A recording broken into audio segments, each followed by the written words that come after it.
Welcome back to my YouTube channel. तो स्वागत है आप सबका हमारे एक और नए वीडियो में। मेरा नाम प्रशांत मेहरा और आप देख रहे हैं नाभ्य कंप्यूटर पार्ट यूट्यूब चैनल। और आज हम आपको बताने वाले हैं मुख्यमंत्री लाडली बहना योजना 2025। जैसे कि आप यहाँ पर देख रहे हैं 2025 में आज हम लाडली बहना योजना का फॉर्म भर के बताने वाले हैं। यहाँ पर हमारे मोहन यादव जो हमारे अभी के मुख्यमंत्री हैं उनकी यहाँ पर फोटो दी गई है, जहाँ पर आप देख सकते हैं। और यह फॉर्म आप देखते हैं यहाँ पर 2025 का यह फॉर्म है। यहाँ पर हम 2025 में यह फॉर्म भर के आपको दिखाने वाले हैं। तो आपको जैसे कि पता है 15 सितंबर के बाद यहाँ पर 15 सितंबर 2025 के बाद ये हमारे फॉर्म भरना चालू हो रहे हैं सभी शहरों में।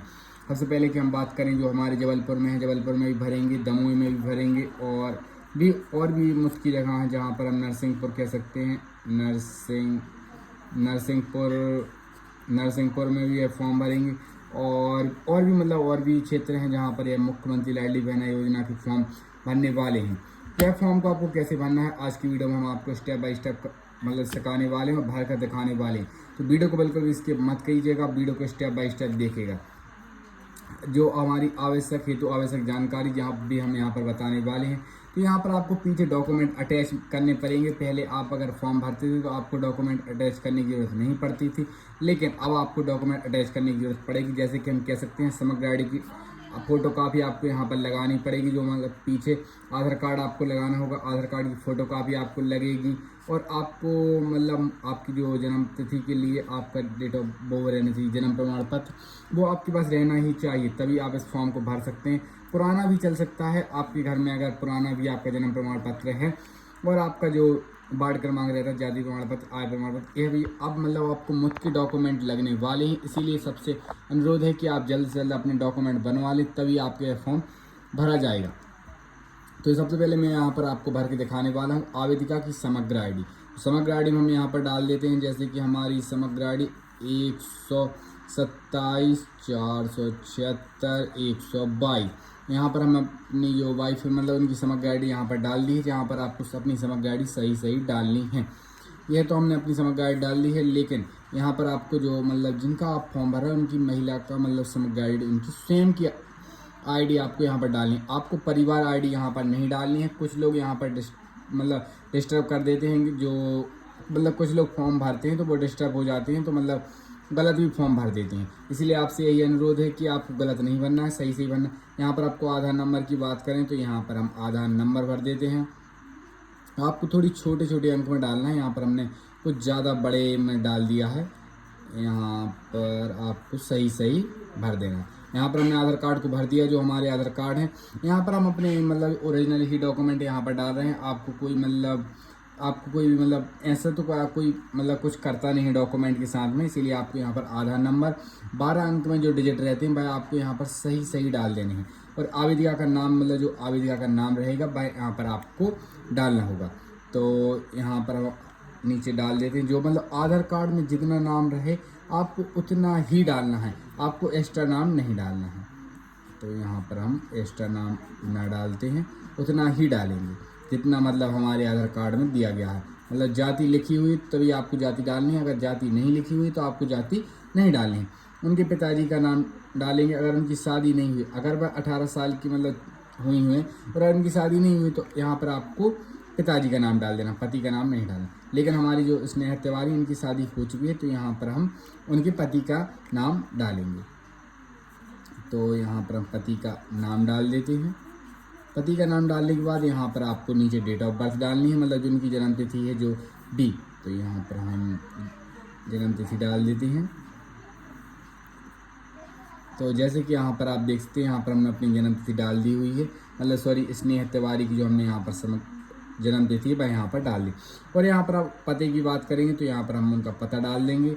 पते की बात करें तो हम जो उनके आधार कार्ड में दिया गया हो वही आपको यहाँ पर डालना है। तो यहाँ पर हम जवेरा कर देंगे। पता में जवेरा दमोह की रहने वाले हैं, जवेरा दमोह, यहाँ पर आपको ऐसे लिख दें। और शहर की बात करें तो भी हमारा जवेरा ही लगता मेन जवेरा ही लगता है। और ज़िला की बात करें तो दमोह लगता है। और पिन कोड की बात करें तो यहाँ पर हम वही पिन कोड डालेंगे जो यहाँ पर चलता है। पिन कोड हमने यहाँ पर सही डाल दिया है। इतना सब डालने के बाद आपने इतना तो भर दिया। नीचे आपको ध्यान रखना आवेदिका का मोबाइल नंबर आपको सही भरना है। अगर आपका मोबाइल नंबर गलत जाता है तो आपका फॉर्म भी कैंसिल हो सकता है। तो यहाँ पर हम अपना नंबर सही डाल देते हैं। ये हमने अपना मोबाइल नंबर डाल दिया और मतलब आपको चालू वाला ही मोबाइल नंबर डालना, आपको बंद नहीं डालना है, क्योंकि आपको हो सकता है इसमें OTP आए या मैसेज आए तो इसमें आपका फॉर्म कैंसिल होने की संभावना रहती। और यहाँ पर आपको अपनी कैटेगरी, मतलब आप कौन सी कैटेगरी से आते हैं, यहाँ पर हमने कैटेगरी डाल दिया। मतलब हमें ऐसा लगता है कि हमने गलत तो डाल दिया है, हाँ मतलब हो सकता है कुछ मतलब डिस्टेंस हो गया हो। क्या शासन से विधवा, निःशक्त इत्यादि पेंशन प्राप्त कर रहे हैं, क्या उनको 650 रुपये मिल रहे हैं या नहीं मिल रहे, लेकिन उनको 650 रुपये नहीं मिल रहे हैं तो यहाँ पर हम नहीं पर क्लिक करेंगे। इतना सब करने के बाद यहाँ पर आपको विवाह की स्थिति में आपको, अगर उनकी विवाहित हैं तो हम विवाहित पर क्लिक कर देंगे। अभी उनकी मतलब शादी हो चुकी है तो यहाँ पर हम विवाहित कर देते हैं। इतना सब करने के बाद यहाँ पर आपको नीचे जाना है। नीचे में आपको जितने भी बॉक्स यहाँ पर दिख रहे हैं सब में आपको यहाँ पर टिक कर देना है। ये सब करने के बाद यहाँ पर आपको सबसे पहले नीचे आ जाना, जहाँ पर हमारी लिखी हुई है मुख्यमंत्री लाडली बहना योजना 2025, जहाँ पर भी मोहन यादव की फोटो लगी हुई है। तो यहाँ पर आवेदन की पावती, यह मतलब हमें ग्राम पंचायत से प्राप्त होगी। यहाँ पर आपको कुछ भी नहीं भरना। यहाँ पर मतलब जो आपका ऑनलाइन फॉर्म भरा जाएगा उसमें जो आपके आवेदन क्रमांक रहेगा वह जनरेट होगा। भाई आवेदन क्रमांक यहाँ पर वही डालेंगे जो हमारे गांव के सरपंच सचिव रहेंगे, और जिस तारीख को आपका ऑनलाइन फॉर्म भरा जाएगा वही तारीख यहाँ पर वह डाल देंगे। यहाँ पर आपको कुछ भी नहीं करना। इतना सब करने के बाद नीचे यहाँ पर जो हमारे जो ग्राम पंचायत सचिव या सरपंच रहेंगे वह यहाँ पर मतलब दस्तखत कर देंगे। तो यहाँ पर मतलब वो दस्तखत कर देंगे। यहाँ पर आपको कुछ भी नहीं करना है। यहाँ पर आपकी जो ग्राम पंचायत सचिव सरपंच रहेंगे वही दस्तखत करेंगे, आपको कुछ भी नहीं करना। मतलब हम तो हैं तो मतलब हम यहाँ पर कर सकते हैं।